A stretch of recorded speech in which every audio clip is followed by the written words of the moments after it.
My name is Wojciech Krysmann, and currently I work for OLX Group. Let's start with the agenda for today. We will try to answer 3 questions: what, how, and why.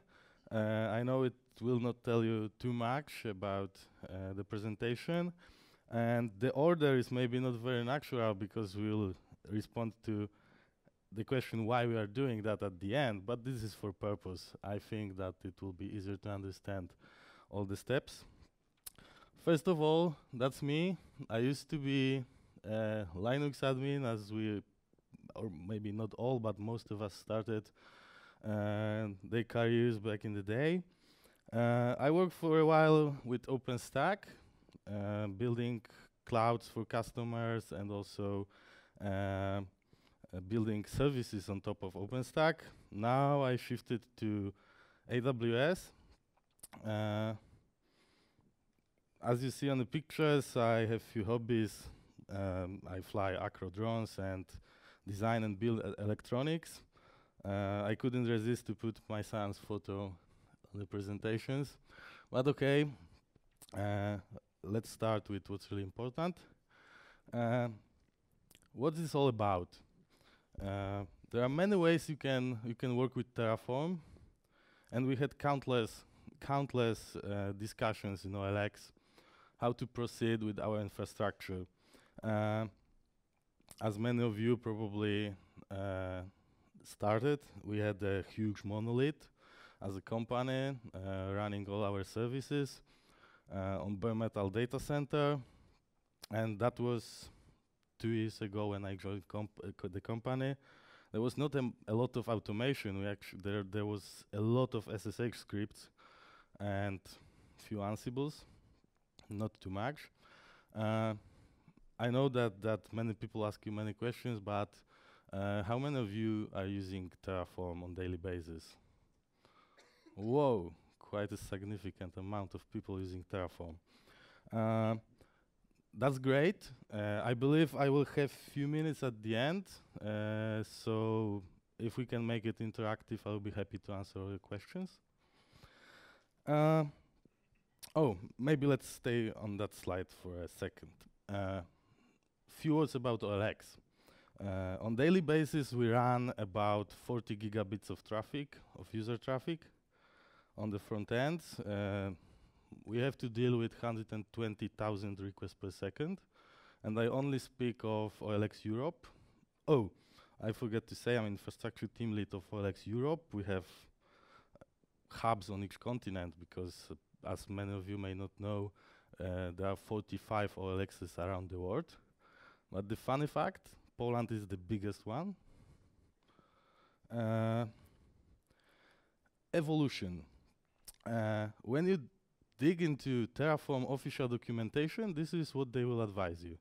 Start manual, try to automate it a little bit, maybe then do more infrastructure as code. This is obviously a huge shortcut of the documentation, and then jump right into collaborative infrastructure as code. I would say no.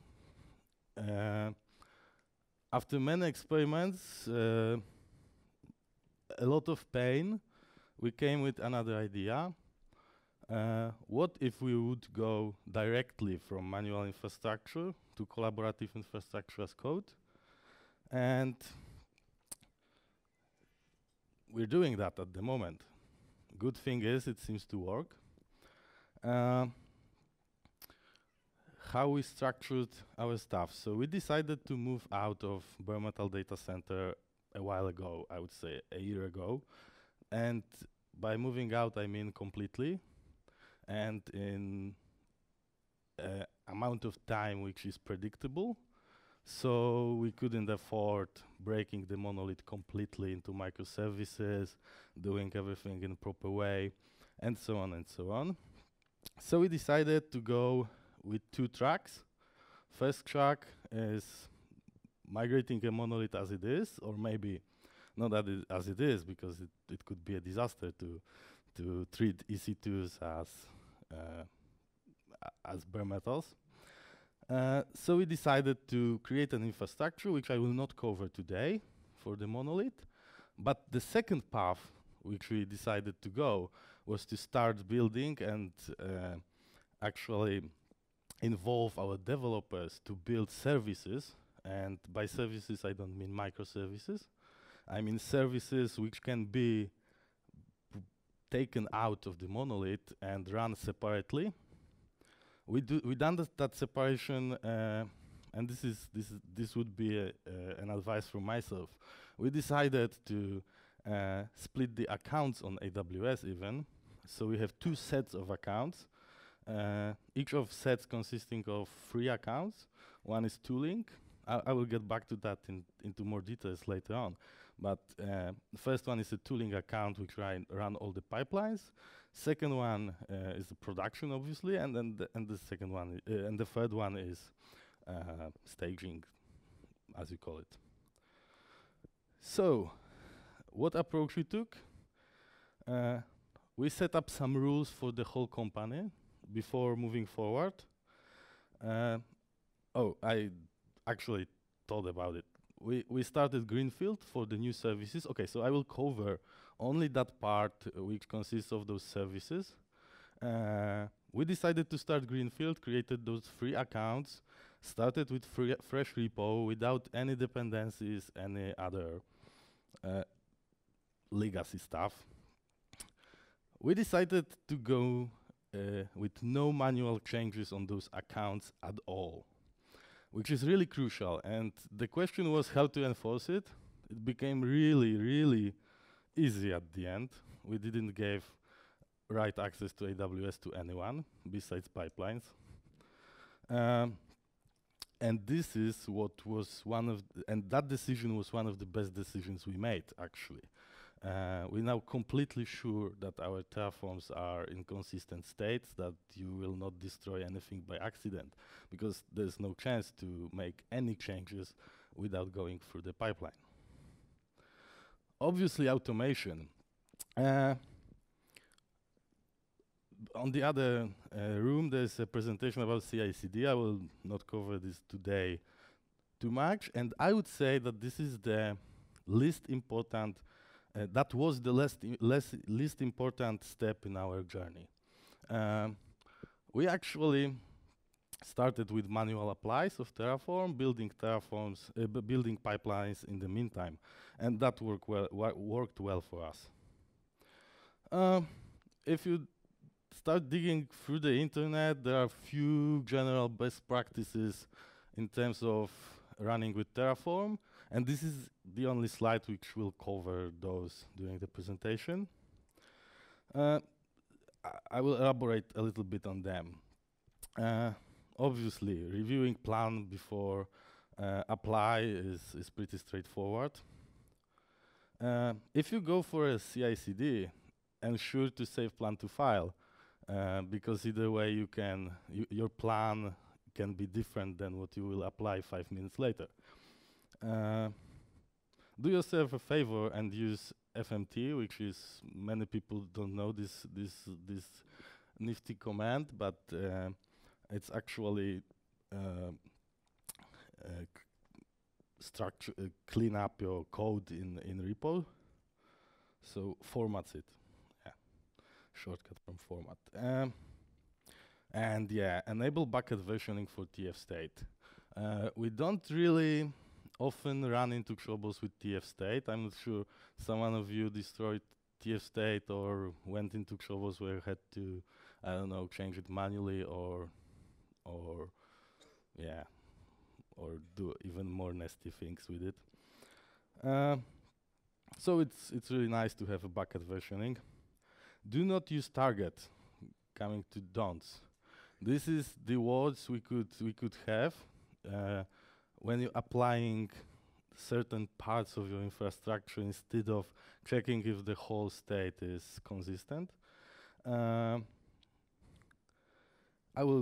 It will become more obvious later in the presentation. Keeping too many resources in one directory. I have a great slide for that later. do not create too much buckets for your TF states if you're going to multi-deployment Terraform. We used to use one bucket per account in AWS and just store TF states in multiple directories. Don't keep secrets in repo unencrypted. We saw the presentations from guys from security. We went through the variety of software which can help you encrypt your secrets. It seems to be hard. Implementing Vault can take you months, and so on and so on. Yeah, I don't even want to go that way. We went with the simplest approach, which is Gitcrypt, which is cool. You just set up which directories or which files should be encrypted. It works with GPG, so it's half an hour to implement. And it works for us really well so far. Obviously, Vault would be cool, but maybe one day. What we end up at the beginning was we were trying to build abstract. I know it sounds like anti-pattern for all people who ever programmed, but in Terraform it's really hard to build abstract modules. This is a declarative language. It's going up from the beginning to the end. It's not support loops and so on and so on. We ended up writing 200 lines of code to create a S3 bucket in abstract way. At some point we said, no, let's just copy the code if needed. On the environment, which I'm not covering today, but we'll mention it now, we have instance of OLX per country. So writing Terraform code for each of them, even with this advice to not build abstract modules, seems to be stupid. So we created our proprietary wrapper, which actually, from single code base, builds config for each country. But this is story for another talk. Sorry. That was the rules. The simplest rules you can take. Oh, that's, by the way, my new build. And this is how we decide to organize the stuff. So first of all, from the left side, we have an infrastructure repo which consists or keeps track of VPCs, DNSs, CDNs, network gateways. We are able to keep track on subnets for all the projects and so on. As I said, we're not doing microservices straight away. We build services which can consist of microservices. This is a slightly different approach. And this infrastructure repo actually feeds data to services. And we have already a bunch of services, starting from business intelligence, Redshift clusters, going through the Node.js front end, and so on and so on. I don't know, spell checker for our search. There's a bunch of services which are on the higher level. And this layout will give a lot of freedom for developers or for teams to work on their product, do not step on each other's foot. But from the other hand, will help to keep the accounts clean by keeping the bottom of the infrastructure intact, and we'll get back to that in a minute. Let's first focus on infrastructure repo and how it's structurized. This is a simple example I created for the purpose of this presentation. It's 70% of what we have on production now. First, and first of all, we have providers, and this is what I would like to focus on this slide.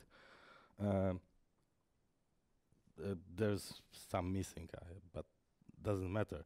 You can have AWS, Cloudflare, Router DNS, monitoring systems, because we like to treat our infrastructure as a whole piece, not only focusing on Kubernetes cluster or any other, or even AWS itself.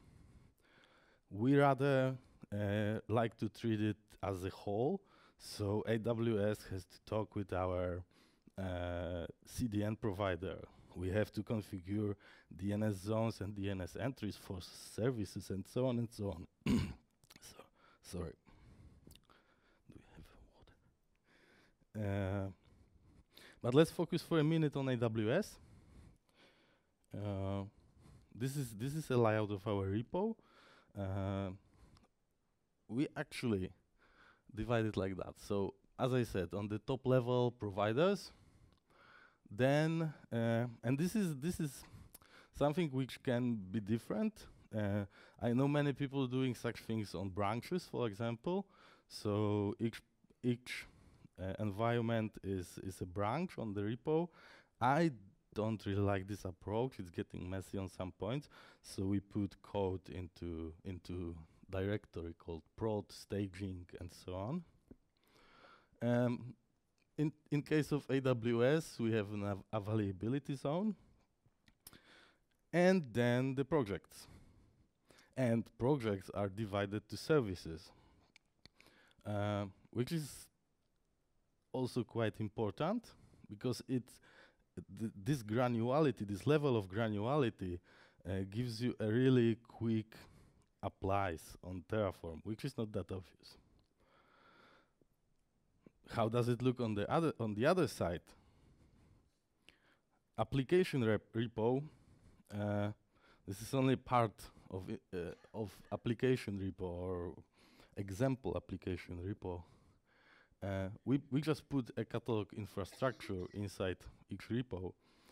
In OLX, we work in packs. So there are packs consisting of developers, quality assurance, SREs, ops, how you call it. Sometimes product guys, and so on and so on. So the teams are interdisciplinary, and the only requirement from infrastructure perspective is to put that one directory on their repo. And the bigger requirement is to have all the service in one repo, usually, with small exceptions. But usually, if you want to know if service X, how service X is built, you know that you can reach the repository of service X and have everything, including infrastructure there.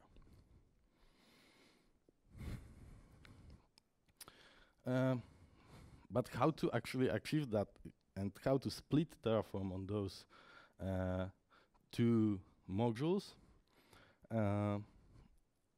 In infrastructure repo, you're not doing anything fancy. This is probably what you do normally.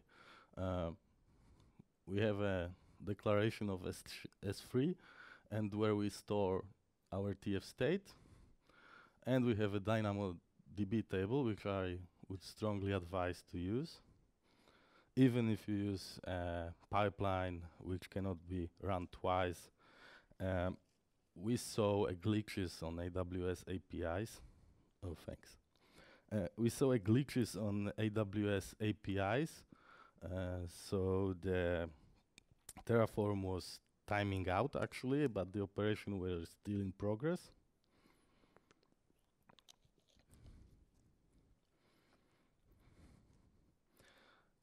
And this is probably more interesting part. The repository of app, and those two crucial points, which is where we're feeding data from certain parts of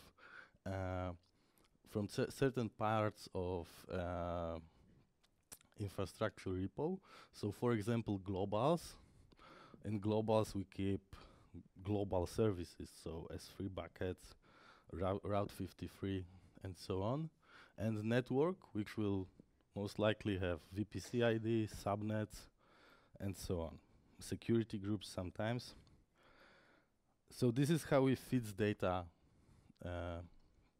to application repo.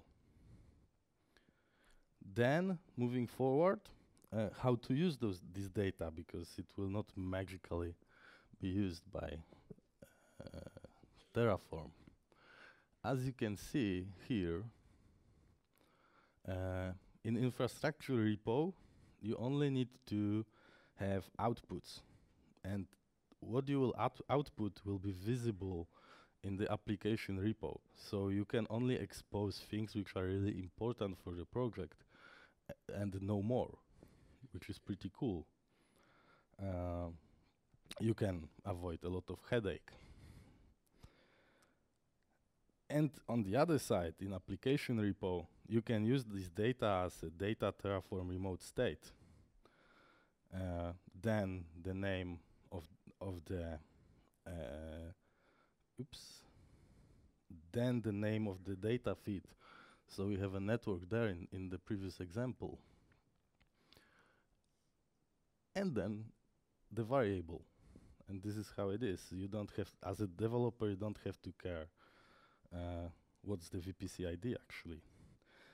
Oh, one more note on main TF. This is also part of our architecture, which became really handy.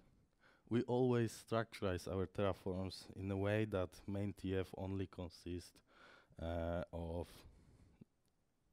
S3 buckets and data feeds, nothing else. So this is the whole main TF. All other services will be kept in different files, Terraform files. What's the workflow then for such a complicated structure of Terraform? How to deploy those parts? Obviously, we have to deploy the infrastructure part first. So, pretty known workflow. I put the Jenkins there, but it can be code pipeline. We use a lot of code pipeline. We use Jenkins as well. We also shifting to GitLab. It doesn't really matter. Jenkins will be installed or created on the tooling account, which I mentioned at the beginning. So this is a tricky part because you probably run into cross-account hell. Let me call it like that. All the IAM roles, which for the pipelines and so on, it's a little bit messy, but from our perspective, we are sure that no one is even logging into production account, because there's no point to do that. Everything is done on tooling account, where the Jenkins resides. And yes, as I said a few minutes before, our infrastructure is treated as the whole thing, not only AWS or CDN or Ultra DNS or Datadog for monitoring or whatever you like to use. We can deploy the whole infrastructure here, but actually we can do the same here. If service needs to have a front end, subdomain, or a backend DNSs, or a configuration on CDN, this can be. It's not written in stone that we have to deploy Ultra DNS or whatever on the infrastructure repo. We can also do that here if needed.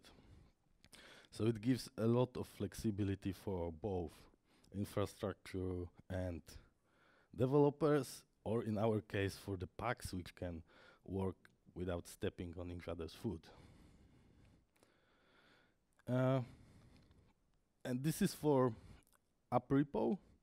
This is usually how it looks like for This is how it looks like for services which are using EC2s. As I said, we have a large variety of services, and we usually doesn't use EC2s.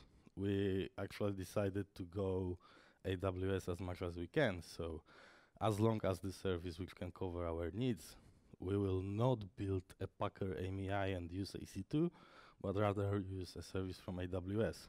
So as we use a lot of Lambdas, for example, in data team. We use Redshifts and so on and so on. So, but this is an example workflow which I saw a few times today already. They are all common. With that exception, okay, so this part is common. We build through the Packer using Ansible, Shell, Chef, or whatever you like, feed the AMI ID to Terraform, and then apply on AWS. But we also have a requirement that each service or each EC2 has to be monitored. So we also automate monitoring. For infrastructure monitoring, we use Datadog, but we use a large variety of monitoring systems. Sorry, guys.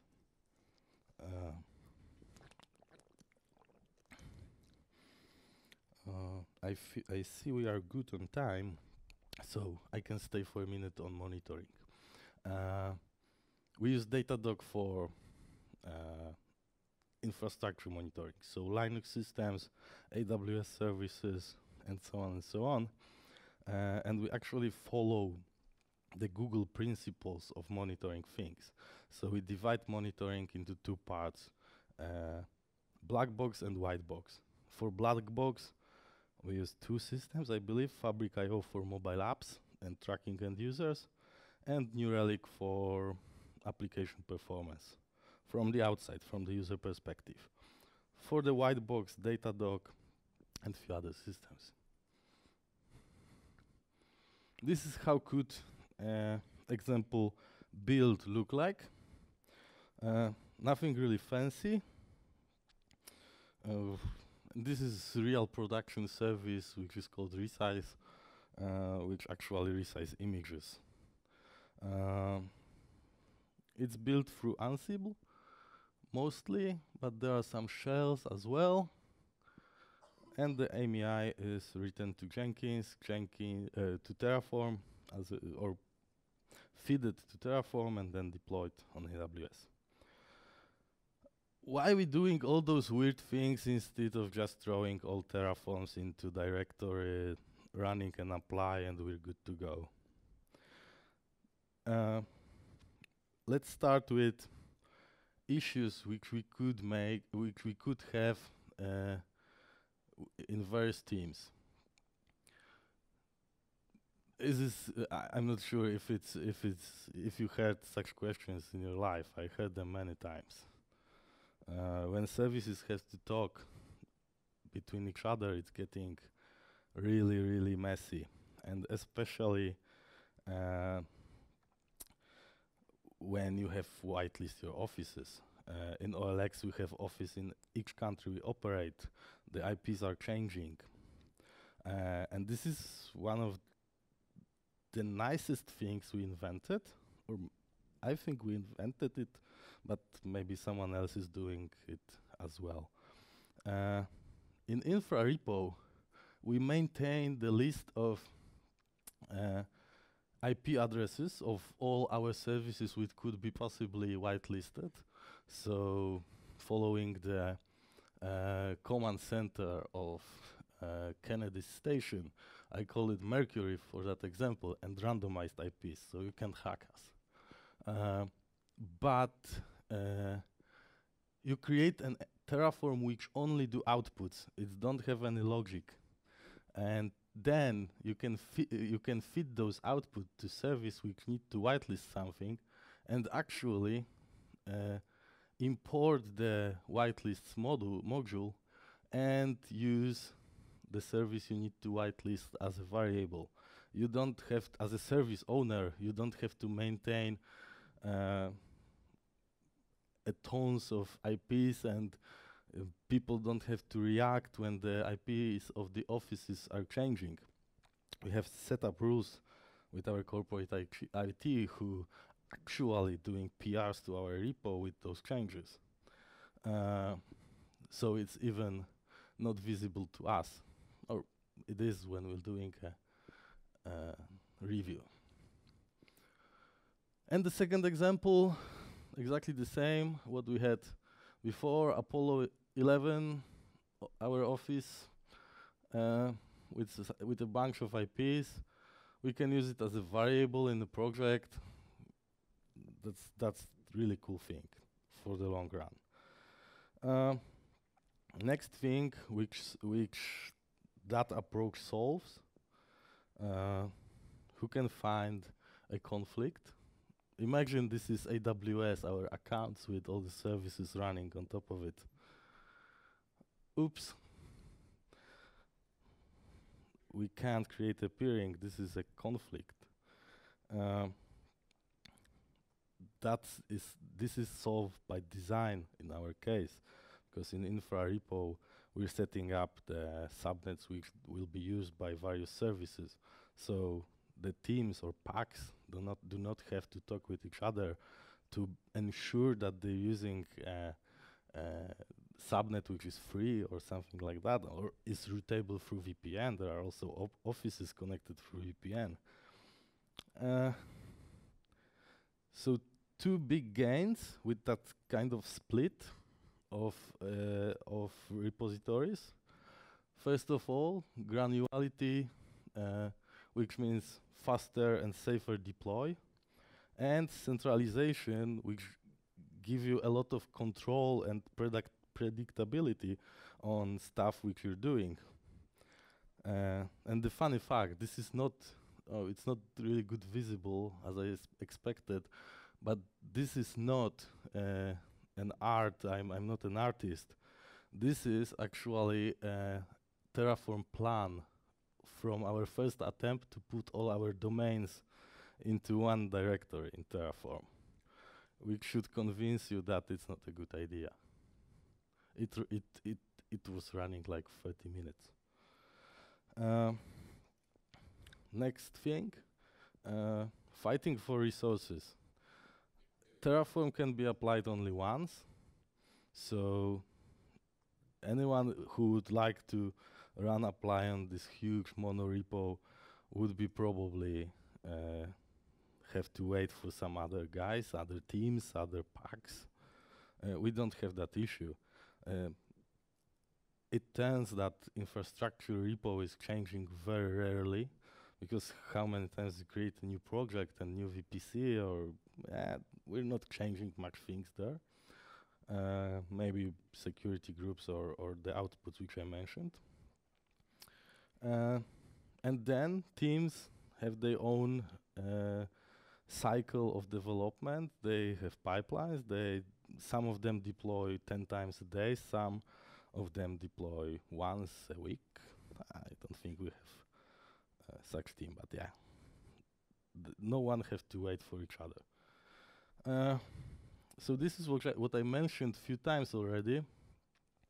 We really would like to have or treat our infrastructure as a whole, and not only as a separate building blocks. So this is how we end up. It's not my dish, it's my wife. So, I think so. To wrap up this, all of this, splitting infrastructure, or this bottom part, the foundations of AWS, and some parts of other services, make a lot of sense for us. And then giving the ability to work, for the teams to work on their own stuff, works like a charm for us, and seems to be a good dish so far. Thank you.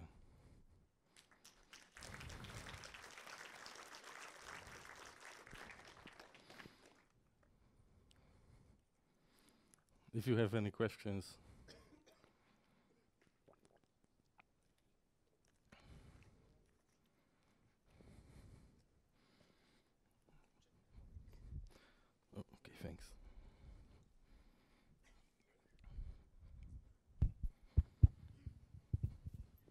Nice presentation.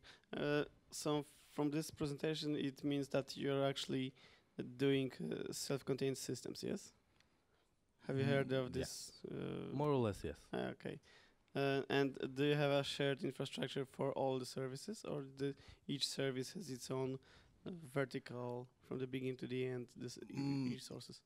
We try to not have too much connections between services for obvious reasons. But there are services like mobile web frontend, which actually have to connect to the APIs or get the list of something and so on. So this is the second part, which is core of the infrastructure is still running on monolith. I didn't cover it during this presentation. And this is how we build all the services which are divided from the monolith. So there are not a lot of interconnections. There are some, but we're trying to avoid them.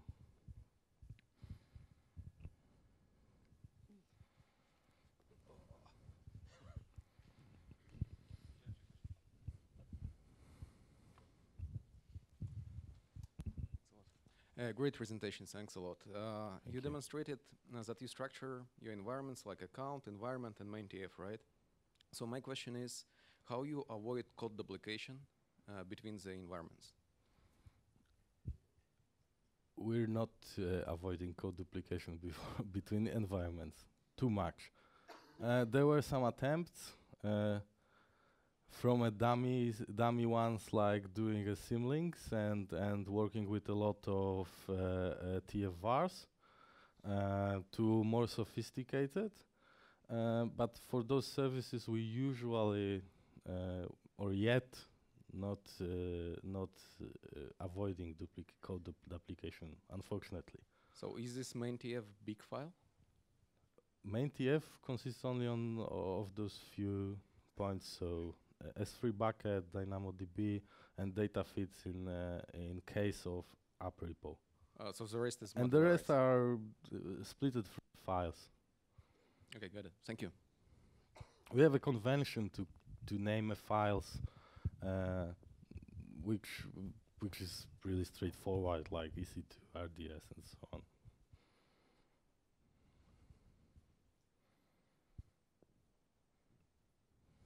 Oh, I see another question here. You said to use the is3 versioning. How many times did you have problems with Terraform, which is not ideal for the AWS, even though it's actually started to be used in AWS?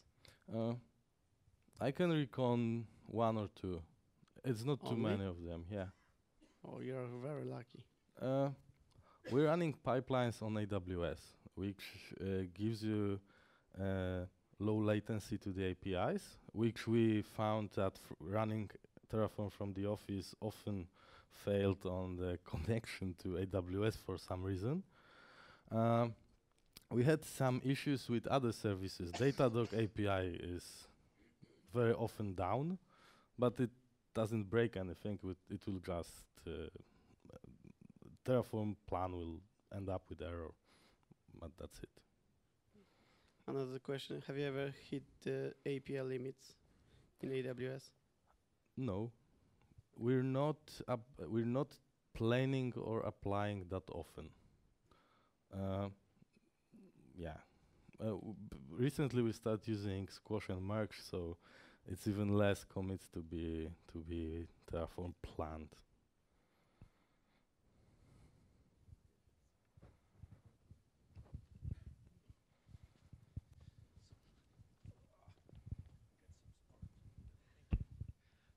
Yeah, I have one question. How do you manage the debugging of Terraform plan to Terraform apply? Because sometimes plan says everything is fine, but when you try to apply, it fails. Yes, it happens, especially with when Terraform is not aware of some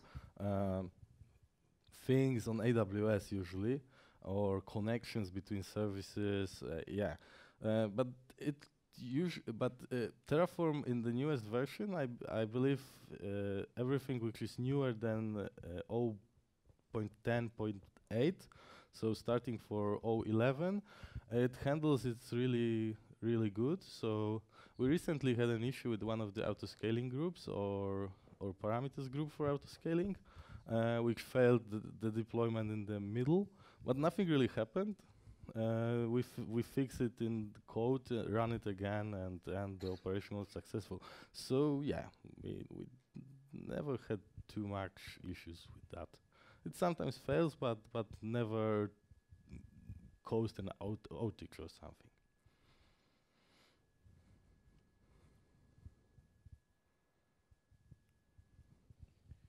Any more questions, guys? I'm actually heard a lot of times that people have issues with Terraform. Maybe we are so lucky, but we're running a lot of applies and no major fuck-ups, so to call them. Okay, guys, thank you. Thank you very much.